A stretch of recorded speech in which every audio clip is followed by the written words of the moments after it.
a lot of people will say, well, the district can't be a state because it's a city. And the response is, well, so what? And they say, well, I've had people say to me, well, you need to have land to be a state. And I said, well, there's nothing in the Constitution that says you need to have land to be a state, or there's no threshold of how big the land has to be. And since we would be a city-state, we would actually be one of the most efficient state governments in the country. Whether it's the EPA or the Department of Housing or any federal agency that gives money to the states, usually you have a state agency that takes the money and then they disperse it to the localities, whether it's a county or a city within the state or a region within the state. And so there's all this sort of money that goes to pay salaries as it goes down the chain. But here in the district, our city agencies would become the state agencies. We would be the most efficient state government in terms of how we use federal monies and how we actually oversee our land, because we don't have layers. We're just a city state, and it would be the most efficient from a government-wise, even with all of our imperfections. We're not a perfect government, but from a transaction and logistics, we would be a very efficient state government.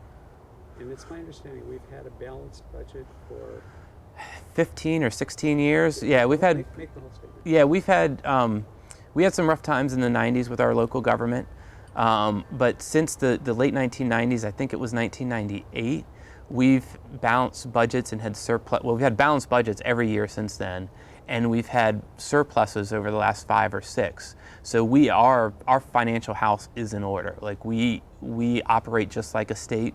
About 3/4 of our government funds come from local revenue. 1/4 of it comes from the federal government, which is comparable to a lot of states, and actually we get less money than 6 states. So we do function like a state right now, except for the fact that our budget goes to Congress, our laws go to Congress, and we don't have representation in the House and the Senate. What would the cost to the district be if we became a state? The cost to become a state, the one function that we don't fulfill right now is our court and prison system.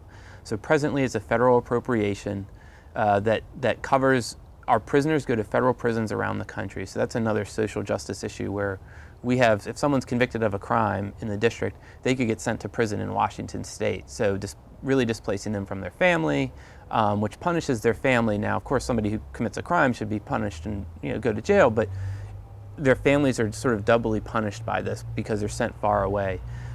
We would have to figure out how to create our own prison system and fund it. So it's a $660 million price tag right now. That's what the federal government pays. So we would probably have to take that back on.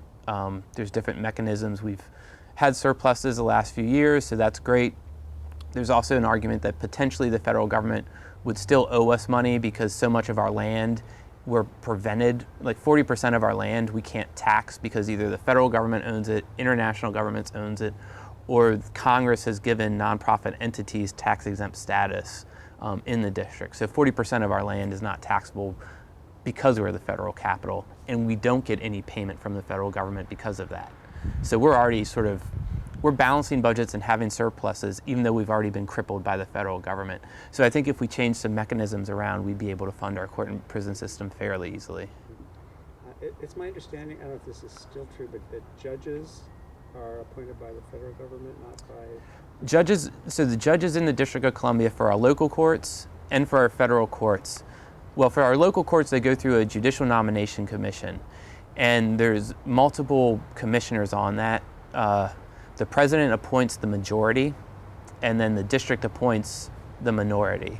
So it's still an unjust process because our local judges are being appointed by the federal government more than by the local government.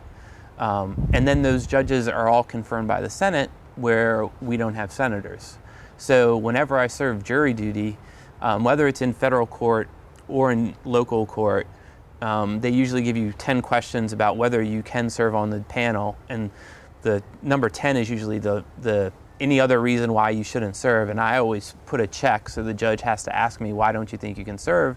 And I've said this multiple times. I said, Judge, while I might respect you as a person, I don't respect your authority because you were confirmed by the U.S. Senate where I have no representation.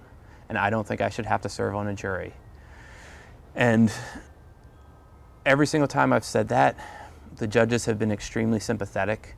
One time the judge said, "But could you serve on the jury?" And I said, "Well, I believe in trial by jury, so I will. I don't think I should, but I will." So it's always just to sort of needle them and let them know that this is still an unjust system, and I don't forget it. No, and that's one of the cruxes of our problem is we need Congress to act on our behalf, and Congress has never acted out of benevolence. They've acted out of force, and they've acted out of pressure. But I've had members' offices in the House and Senate say, "We will not meet with you because you are not a constituent." And so if they won't meet with us because we're not constituents, how are we ever going to become a state? Now, we've had many people meet with us, but that's where we need to get constituents to start contacting their members of Congress in the House and in the Senate and saying this is an important issue to us. So I think that I care about DC. I think that's important. That's what we need more people doing because even on our lobby day on April 16th, I emailed 15 Republican offices. I think 3 responded. We met with 1. 2 said they couldn't meet that day, and the rest just didn't respond at all. And I've had multiple offices, and actually 1 said, "Well, we're going to prioritize meeting with constituents." And that's ridiculous. Like, our voice deserves to be heard. The I care about DC is important, and we need more people around the country to care about DC.